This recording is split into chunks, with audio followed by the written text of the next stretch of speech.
We're going to make the buttercream now. So we've got our butter here and we've also got our icing sugar.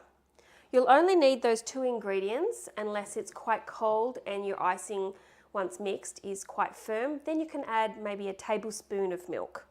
So all we need to do is put the butter into the icing sugar and put it in the mix master.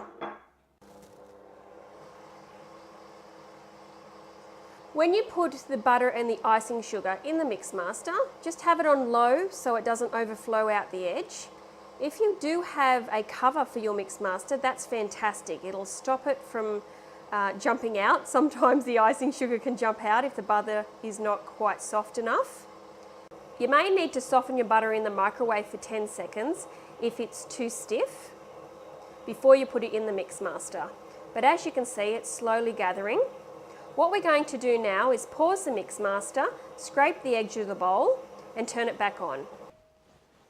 To make sure we don't have any clumps of icing sugar or big pieces of butter, then we'll put it in on high. We'll run it on high for 2 minutes.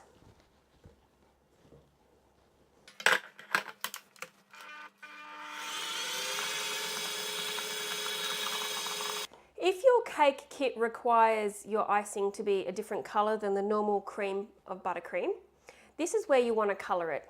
Your kit might require you to have a few different colours, so divide it up now before you start mixing. If it's just the one colour, you can pop it straight into the bowl. Keeping in mind that the colours that we use are really concentrated, so if you only want a pale colour, only use 1 drop. You can add an extra drop, but once you've made it a really bright colour, it's really hard to lighten it.